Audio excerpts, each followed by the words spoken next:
छत्तीसगढ़ की धान खरीदी व्यवस्था और कृषि मॉडल का अध्ययन करने के लिए महाराष्ट्र के विधायक दल का छत्तीसगढ़ दौरा चल रहा है।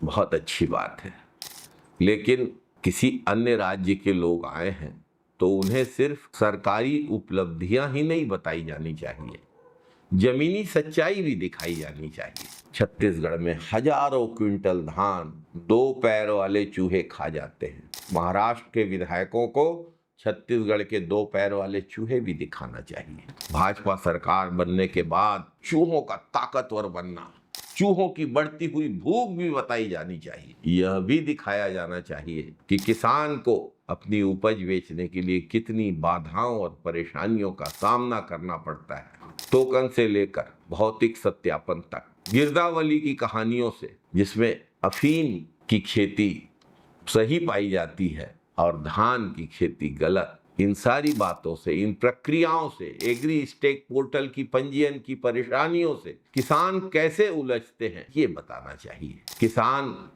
द्वारा अपने खून पसीने की मेहनत की कीमत पाने के लिए संघर्ष को बताया जाना चाहिए। बुआई का समय चल रहा है, खाद और बीज की कितनी दिक्कत हो रही है, 60-40 को कैसे 70-30 किया जाता है और खाद के दाम बढ़ाकर किसान के खाद की उपलब्धता कम की जाती है, यह भी बताना चाहिए। अब अध्ययन दल आया है तो यह भी समझाना चाहिए कि छत्तीसगढ़ में किसानों और ग्रामीणों की जमीनें किस तरीके से लूटी जा रही हैं, कैसे किसानों के जल स्रोत, सिंचाई के साधन, प्राकृतिक संसाधन छीनकर उद्योग समूहों को सौंपे जा रहे हैं। विकास के नाम पर प्रभावित परिवारों और गांव वालों की आवाज कितनी सुनी जाती है, यह भी विधायक दल के अध्ययन का विषय होना चाहिए। विधायक दल को अलदा और देवरी का दौरा कराना चाहिए। विधायक दल को यह भी बताया जाना चाहिए कि जिन किसानों की जमीनें परियोजनाओं के लिए ली जाती है, हिरमी में, खपराडी में, मोदी ग्राम अंबुजा में, उनसे अनेक वर्षों तक उचित मुआवजे, रोजगार और पुनर्वास के लिए कैसे संघर्ष कराया जाता है। सरकारी फाइलों में विकास की तस्वीर भले ही चमकदार दिखाई दे, लेकिन जमीन पर अनेक परिवार अपनी आजीविका और पहचान बनाने की लड़ाई लड़ने को क्यों मजबूर हैं, यह भी बताया जाना चाहिए।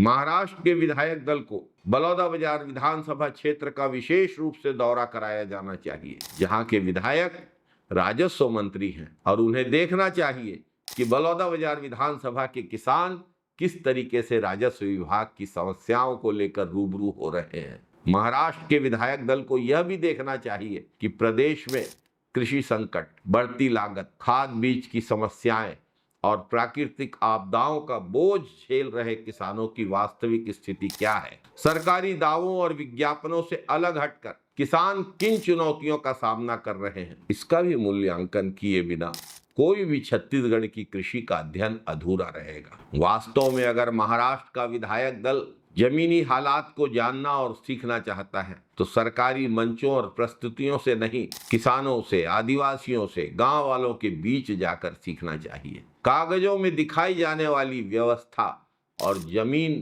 की हकीकत में कितना बड़ा अंतर है। उम्मीद है कि महाराष्ट्र का विधायक दल छत्तीसगढ़ से यह भी सीख कर जाएगा कि हजारों लाखों क्विंटल धान को चूहे कैसे खा जाते हैं। वे यहाँ से 2 पैर के चूहे कितने बड़े पैमाने पे हैं और कितना बड़ा नुकसान करते हैं, यह भी सीख कर जाएंगे। किसान को अपनी उपज बेचने के लिए संघर्ष की जानकारी लेंगे। विकास के नाम पर किसानों के और गांव वालों के संसाधनों पर उद्योगपतियों के बढ़ते कब्जे की जानकारी लेंगे। इसी बात का अध्ययन सबसे ज्यादा उपयोगी और सबसे ज्यादा शिक्षाप्रद साबित होगा। जय जवान, जय किसान, जय हिंद, वंदे मातरम साथियों।